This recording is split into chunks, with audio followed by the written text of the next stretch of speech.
Welcome back. You're watching The Globe. Now, the United States has officially removed Sudan from its state sponsors of terrorists.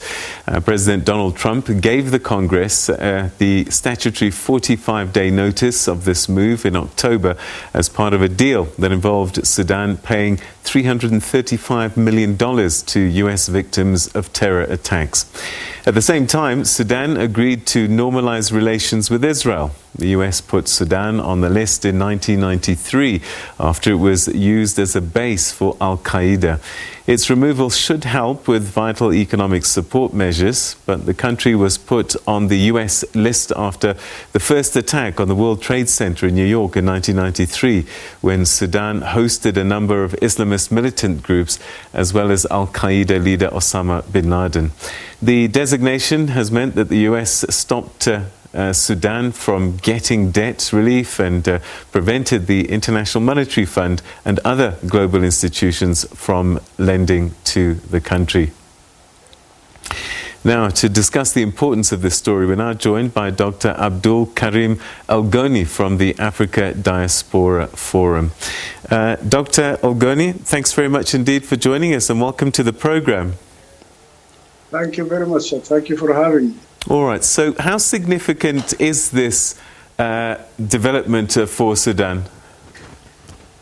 No, this is actually a very significant development for Sudan. You know, during the 30 years of al-Bashir's rule, we were under these sanctions, and you can't even send $100 to your family in Sudan directly. And since the revolution in 2018, there were a lot of good development that are happening in Sudan. First, the terrorists are no longer given any sanctuary in Sudan. All of them ran away from the country. And a number of development has happened. As rightfully said by you, is that we have to pay for the wrongs of the previous regime. So we had to pay more than $300 million for some of the bombings that Sudan was accused of being party to.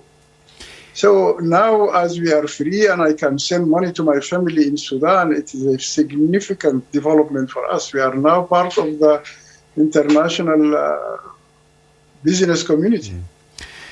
The citizens, though, might not be so happy that so much money is being paid, literally, for something that they had nothing to do with. Yes, actually, there was a lot of discussions on the media, especially the social media, with a lot of some of those ideas. But we said it is better we pay the 300,000 and go out of this list so that we can get another 30 billion. So economic-wise, it was better for us to pay, although we are not party to the crime. Sometimes you see a big brother, when big brother dictates something, we don't have another choice. I suppose the expectations must be high now for this transitional authority to start getting things back on track as quickly as possible.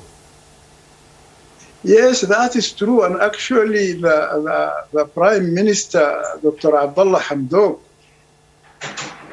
has done a lot. Actually, there was a few 2 months back. There was a conference in Berlin to try and get some funds to Sudan. And last week we had this conference in France. And next month we are expecting to have another conference in the United States. All of them are preparing the ground, telling the businessmen, telling the debtors of Sudan that now Sudan can use its huge resources and there are no locks on the gates for finances to and out of Sudan. So please, you can come now and do business with Sudan as usual. Do you think, though, that there might have been quite a price to pay, and I'm looking to diplomatic relations with Israel, that Sudan finds itself in now? You see, we have been paying prices for the last 30 years. The previous government was exploited a lot to give names and files of who are suspected of being terrorists. Sudan, al-Bashir was told he will be allowed not to go to the Hague International Criminal Court if he allowed South Sudan to secede. He allowed it to secede, and he got nothing. But at least actually the Sudanese lost trust in the Americans, that the Americans will keep any promise. But at least this time, after the revolution, they kept some of the promises, although at a high price. We had to pay for those promises. We paid money. We have to normalize relations with Israel, although it's not final yet. They are waiting for the parliament, the expected parliament, to give its verdict on this. But at least the government has given all the assurances. I have met with the Israelis on a number of occasions, both security and financial, and things are moving forward. To be very frank with you, we thought we pay the price, but actually the price is worth it. Given what's played out in Israel and Gaza in the past nearly 2 weeks now, does that idea of diplomatic relations become a bit more challenging as it gets discussed by the authorities? No, I don't think it will be challenging, because you see, all the world is agreeing on a two-state solution for the problem of Palestine.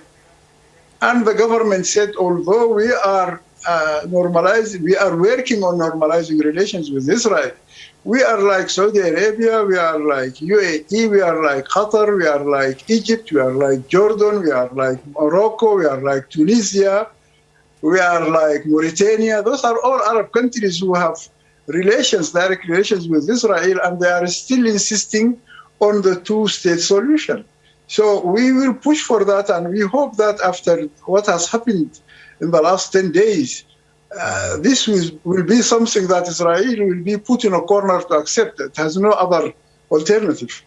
All right. It has come at a time when South Africa recently downgraded its diplomatic status with Israel. So there seems to be a change in sentiment in many countries around the world about Israel and the way that it's handling Palestine, and yet these Arab countries that you mentioned are increasing their relationship with Israel. Is that not going against the tide?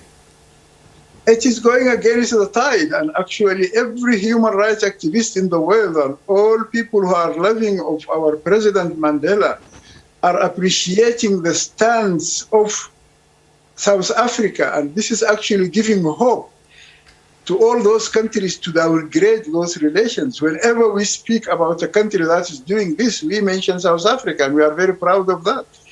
We have to stand by human rights, and we have to stand against the abuses of the Israelis of the Palestinian rights.